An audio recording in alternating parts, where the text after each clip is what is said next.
Everybody remain seated where you are. Hey, man, so you put me on? Yeah. Okay, then why isn't alcohol made illegal? Flowers and grass. Like juice freaks get hangers and cirrhosis in the liver. Besides, grass is a habit forming like alcohol. Besides, that cigarette much worse. Right, man. As much as you want. And have a party. There's nothing wrong with grass. Yeah. 1,000 times. You'll never go to harder drugs.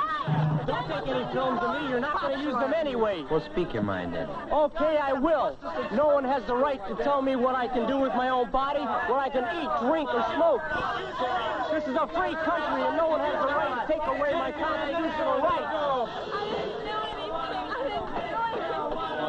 Terrible that the American people have accepted a law that makes smoking a harmless weed illegal. It's legal all over the world. There's no question about it. Marijuana should be made legal. Now!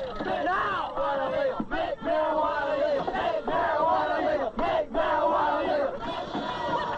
I'm adults anyway. What's so bad on feeling good? Make marijuana legal! Make marijuana legal! Good, bad, right, wrong. That's not where it's at in this film. Right, wrong, good, bad. Those are things for you to decide. Too many people have already decided for themselves, and you, whether grass is good or bad. What's most important is what you think. So without any preaching from this film, let's examine the facts and only the facts. There are too many false impressions and prejudices to do it any other way. Okay, then why isn't alcohol made illegal? It's allowed. Like take juice freaks, man. They get hangers and cirrhosis of the liver. Besides, grass isn't a habit forming like alcohol. Right. The facts are, if you drink enough, alcohol will give you hangovers, cirrhosis of the liver, and what's more, it can even kill you. If you are a certain emotional and psychological type, you may become dependent both physically and emotionally and will join the 5 to 6 million known alcoholics in the United States. Now, what are the facts about marijuana? What do doctors and psychiatrists have to say about which is worse for you physically and emotionally, alcohol or marijuana? The facts are, at this time, there are no known damaging physical effects from the use of marijuana. But, unlike alcohol, when you take too much at one time, you don't pass out. You more than likely run the risk of an unpredictable and unpleasant bummer.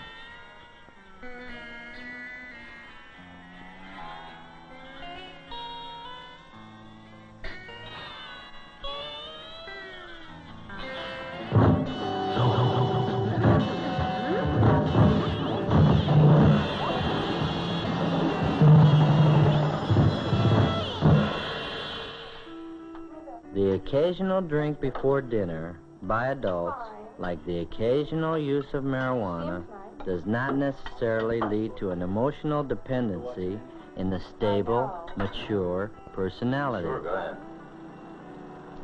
Great olive, yeah. You like that, I'm glad. Got good olives. Well, that's smart. However, teenage is not a time of great maturity and stability for most teenagers.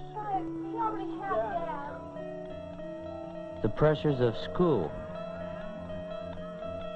parents, finding your own identity and self-confidence sets you up for a drug dependency that could just as well be alcohol if you preferred that to grass.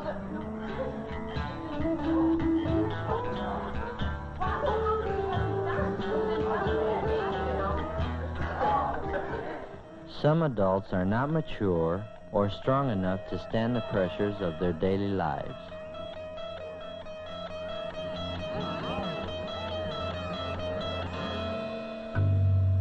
These adults can become just as emotionally dependent on marijuana as on alcohol, whichever is more socially acceptable and easier to get. Even when the alcoholic is physically withdrawn from his body's need for alcohol. He always goes back to it until he learns how to handle his problems.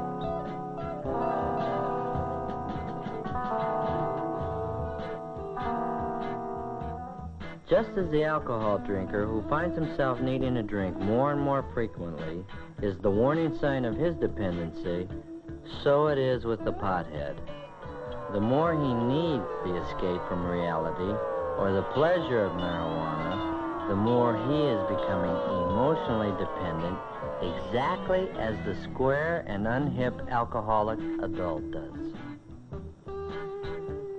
Do two wrongs ever make one right? Cigarettes are much worse than pot. Man, no one ever got cancer, man. That's right. It's a fact. No one ever got cancer from pot. But it's also a fact that no one ever dropped out of school because they were hung up on tobacco. And no one who just finished smoking a cigarette ever forgot she was driving a car as she tripped out on the beauty of a back road nature trip.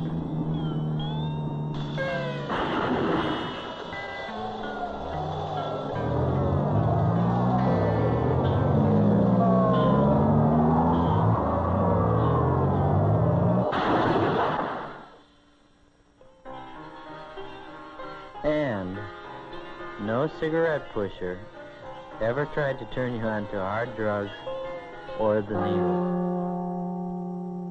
Another basic difference is that you can smoke cigarettes and do other things. You wouldn't dare to do this on pot. Or this. Or this. And would you rather your pilot had just finished a joint, not a cigarette? Or your surgeon operating on your heart? Your attorney pleading your case? Your sergeant? Your dentist? Your flight leader? Your team center? Your LSO?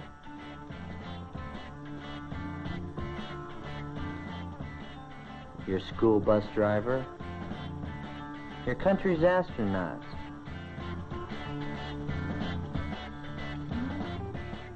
Or even the guy who is just changing your front tire? Would you rather he was smoking a cigarette or a joint? However, neither your government nor any responsible person recommends smoking. So, 2 or 3 wrongs don't make one right either. Everybody knows that weed is addictive. You can blow as much as you want. No, I'm here. And quit any time you want. Blow as much grass as you like, and your body won't need it? Right. You can quit any time you like? Not true for everybody. And that's the problem. The World Health Organization of the United Nations, with its leading medical and psychiatric experts from over 100 member nations, has this to say about marijuana being habit-forming without one dissenting vote.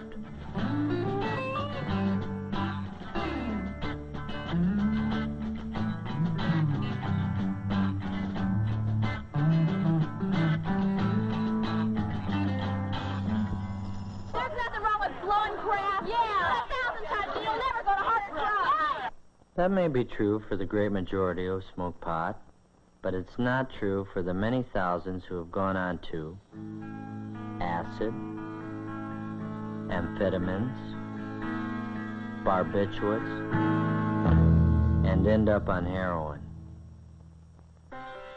However, it is not a fact that practically everyone on grass turns into a flaky drug addict. That's just not true.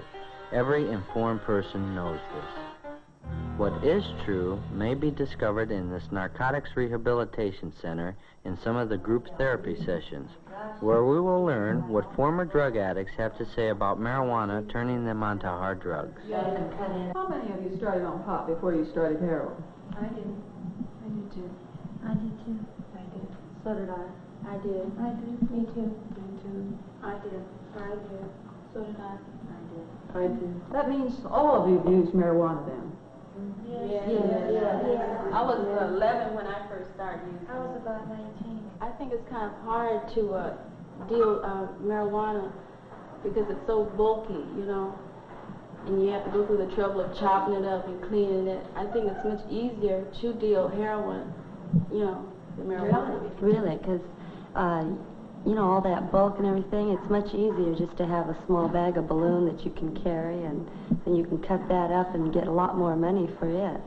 You know, and all the trouble you have to go through with it, you know, like cutting it up, especially if you get a kilo, you know, you have to cut it up, then you have to clean it, you know, and then you have to roll it and box it, you know, and can it, you know, it's just a big, really big hassle behind it, you know. That's why I think the dealers go on to dealing heroin and then get us to buying heroin.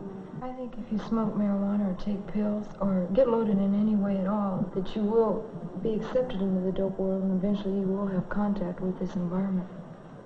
I definitely think that if you get loaded on marijuana, you are subjected to the environment and it does become readily available to you. That's the way it is, man. You know, when you're around a crowd and you're all smoking weed and then they start using some other drug and you go right ahead along with them and you end up using it and get higher. And then the weed isn't good enough anymore. And then you turn on to heroin, too. Most of you started smoking marijuana when you were introduced to narcotics? I did. I started smoking weed. Did, Not me. For me it was, but I wanted a different high, you know. And weed wasn't, it wasn't good enough, and I heard that heroin and stimulants, crystals, were a better high. And that's why I went to them, you know. Yeah, I'm the same way, man. I guess a lot of people started that way. Speaking for myself, I did.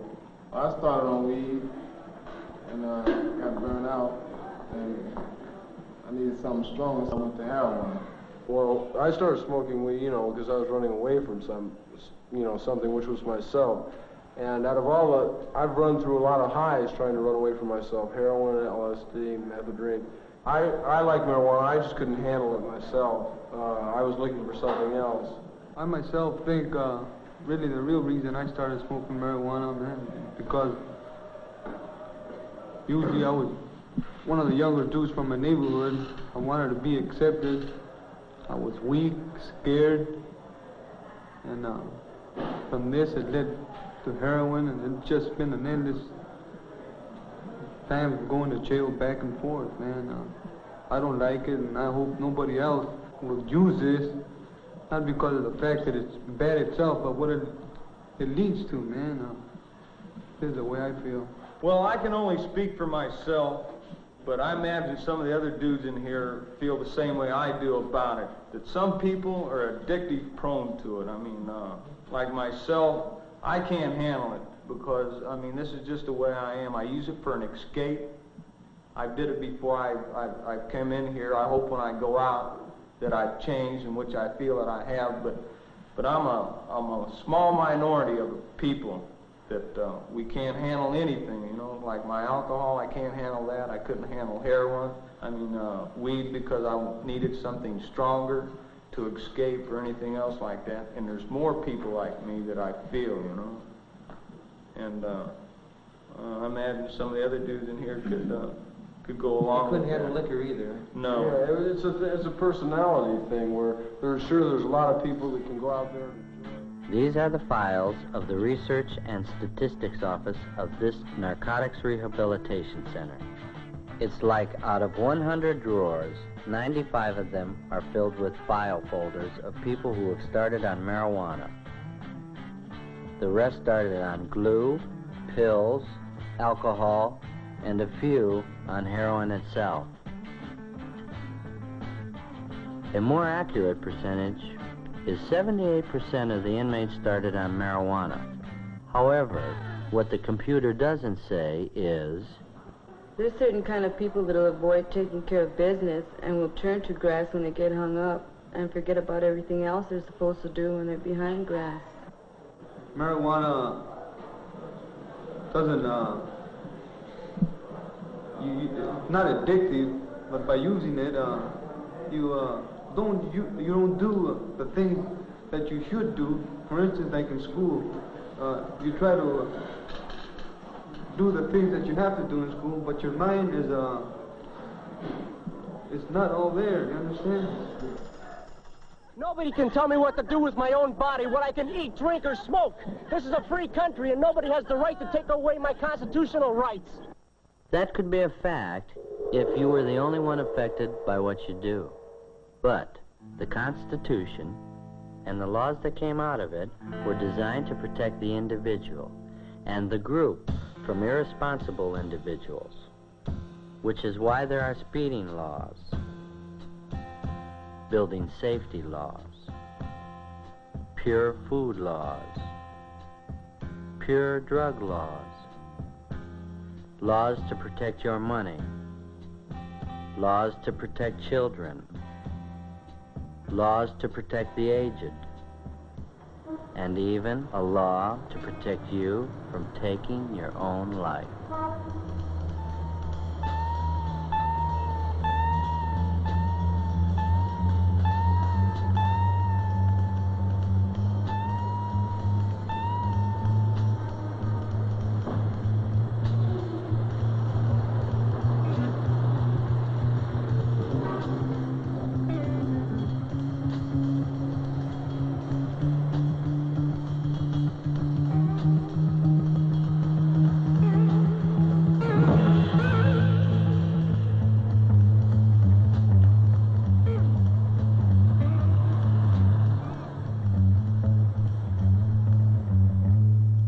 Law after law after law, all of them hopefully designed by a democratic government to protect both the individual and the group.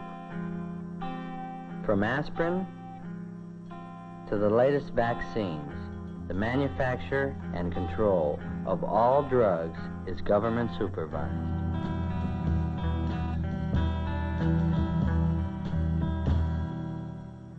Would you really want it any other way? Like without government supervision?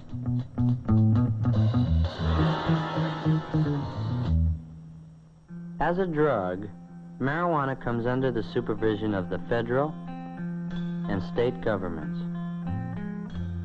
It is the assigned work of the police to enforce the law. It is not something they dreamed up on their own. From the 10 Commandments to the Constitution, man has made laws to protect him from hurting himself in the common interest of the group called society. Doctors, psychiatrists, social scientists, chemists, biochemists, basically people who are not primarily concerned with the ethics or morality of the use of marijuana, have provided their expert knowledge to our legislators, which in turn has caused them to pass laws to make marijuana illegal, not as a matter of morality, but as a matter of health, mental health, period. I think it's terrible that the American people have accepted a law that makes smoking a harmless weed illegal. Marijuana is legal all over the world. There's no question about it. Marijuana should be made legal. Now! Now! Make marijuana legal. There's no question about it. Many young people agree with that. Let's examine the facts. First, marijuana is not legal all over the world. It isn't legal in Mexico, Egypt, India, Great Britain, China, Japan, or any of the major nations in the civilized world. Nigeria is one of the latest countries to make marijuana illegal. Here, the pusher is given the death penalty.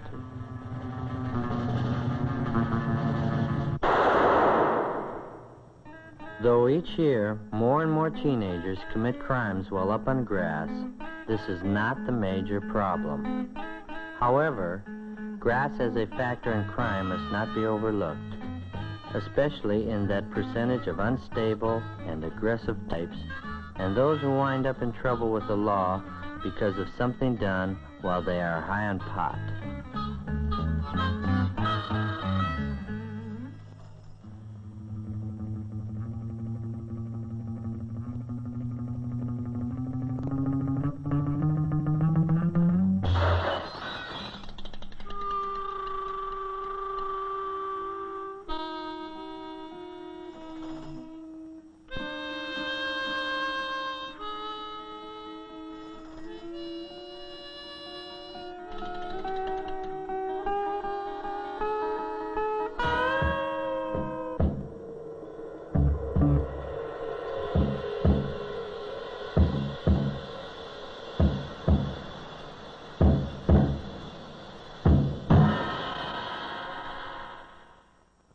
Too many average and decent teenagers smoke pot without committing crimes, except for the illegality of the sale, possession, or the use of it. So, why not make it legal? Why not bring it out in the open and make it legal in America? It's just that there are too many unstable people in America who would become emotionally dependent on marijuana and end up as non-functioning weed heads.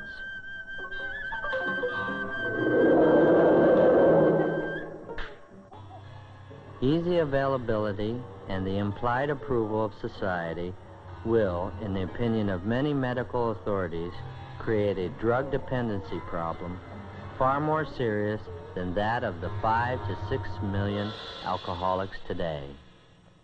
If the acknowledged effect of marijuana is much greater than alcohol, it becomes easy to see why the emotionally unstable and immature may turn to marijuana in even greater numbers than to alcohol, and eventually go to more dangerous drugs in the form of LSD, pills, and heroin. Who, me? Who, me? Who, me? Who, me? It's possible. Who, me? And that's the problem. You can never tell who is so stable and so emotionally secure that they will not become dependent on marijuana or other drugs for pleasure and full-time escape. What's the matter? I'm feeling good. Nothing, baby. Nothing.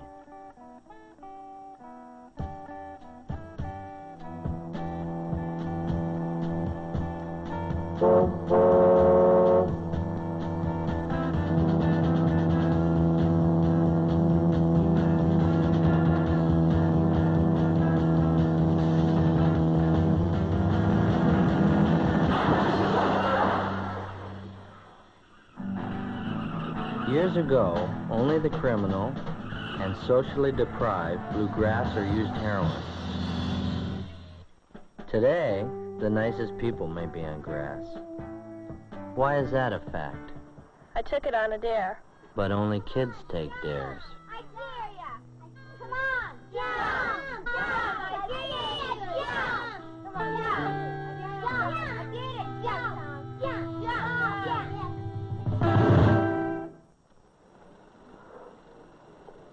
Man, everybody blows pot. But everybody doesn't blow. I don't want it, man. I don't want it. Take a hit. No, I don't want it. I don't want it. No. Take a drag. It won't hurt you. Come on. You got The first sign of character and emotional weakness is when you do things just because others are doing them. When I'm high, it enhances my creativity. This is the same subject matter and painter for both paintings. One was painted before going up on weed, and the other while high on weed. Can you see any significant creative difference? When I'm high, it enhances my creativity. The artist thinks he's being more creative, but do you see it in his work? To some extent, the very inhibited person may feel a greater freedom to be creative, but this doesn't mean he will have the necessary talent to be so. It really makes me understand myself. If you don't understand yourself when you're down, then there's no logical or scientifically accepted reason that you will when you're high. Besides, while you're up on grass, you may tell yourself only what you want to know, if you are lucky enough not to be on a bad trip and discover a frightening thing about yourself at that time.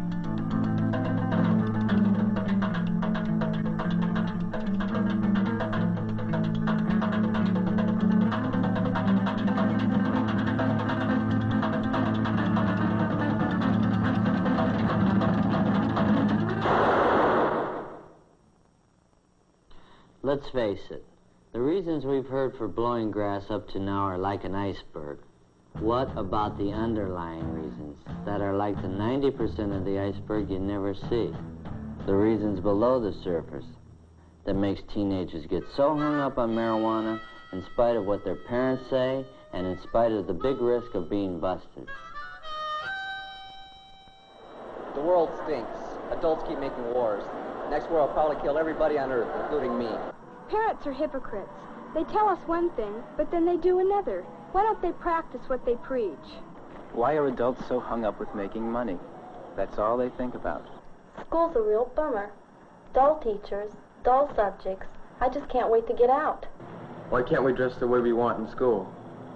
Sure, we're old enough to be drafted, but we're not old enough to vote. Why are they always treating us like children? Adults never have time to listen to us. And when they do, they just don't think what we're saying. If adults like to make war so much, why don't they go and fight in them? I'm better educated than either of my parents, but they don't listen to me. How can I plan for the future with the draft waiting for me? Why don't you come back some other time when everything is all right with us? And in the meantime, I'll do what I want to do here, and you do what you want to do where you live. Dig? Why shouldn't I smoke grass? Why shouldn't I live now and have all the fun I can? If I don't get killed in the war or by the big bomb, all I can look forward to is making money like my father, and I know he isn't happy. You know, sometimes I think it's like a war. Everyone over 30 is the enemy. Over 30? Over 25. Obviously, these are things that bug a lot of the young people. But this time, rather than hear from the establishment, who run newspapers, radio, television, book and magazine publishing companies, political parties, and schools, let's hear from those other teenagers who aren't smoking pot. Not all teenagers are on grass. I'm not, and my close friends aren't. Every time someone wants to turn me on to pot, they tell me I'll discover myself. Well, I don't need that kind of crutch. Besides, I've never seen any potheads come up with any kinds of answers that help them cope with the kind of problems they have, or I have. I think the teenagers of today are very idealistic, but we don't have definite ways of showing it.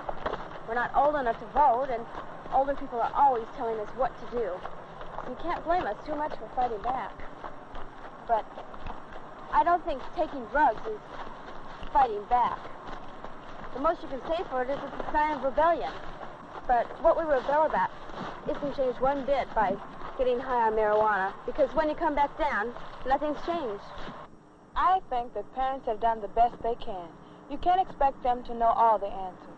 Lots of us have had a better education than they have, but that doesn't find solutions for their problems instead of trying to find new experiences.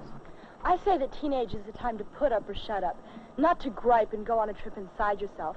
Parents have to go out every day and deal with the things in the outside world that bug them too. I know my parents are too hung up on making money and putting on a show for the neighbors, but that doesn't mean I have to put down money completely, because maybe when I get married, I'm going to have money for my family too. I just don't have to be as materialistic about it, that's all. The world is changing, and some things are still too hard for our parents to understand. But blowing grass, and that's really a cop-out, and it won't help our parents understand a darn thing. School is like everything else. You only get out of it what you put into it. It's not a party. The way I look at it, I'm here to learn. Even if some of the subjects or the teachers aren't the greatest, I've got the best of it for an education, and everything extra is just gravy. There really is a communication gap, but I think that if I have a better education and better life than my parents, I should make the first move to make that gap become smaller and smaller. From what I've read and from what I've heard, there are millions of adults over 30 who don't like and are going to war any more than we do. I honestly believe that adults are disappointed in us because it's always been expected of young people to try to change things, to make things better, or at least prepare to change things if we don't like them.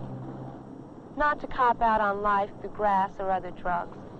No, not for me. I'm more interested in dropping into the world I live in than turning on, tuning in, and dropping out. I don't like to criticize anybody, but I think that too many teenagers don't have too much purpose. It's like they don't have any goals.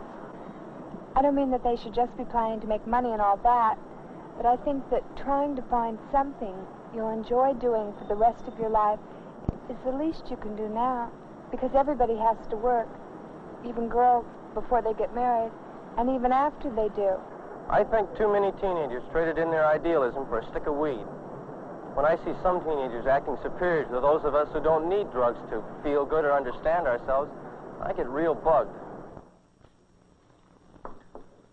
Well, now, you've heard from both sides of the question. But what you do with your life is up to you. If you become a pothead, you risk blowing the most important time of your life, your teenage. That unrepeatable time for you to grow up and to prepare for being an adult that can handle problems and make something meaningful out of life. Or you have the choice to have the courage to see and deal with the world for what it really is. Far, far from perfect, but for you and for me, the only one there is. While some of you will actually go to the moon and perhaps other planets, this world will be your establishment, and you will be the establishment. And what you do or do, you're seeing. You're the generation with the brain power and the opportunity to do more for the human needs of this world than any other generation in history. Let's hope that your teenage children don't have too much criticism about what you did or didn't do because you were on pot.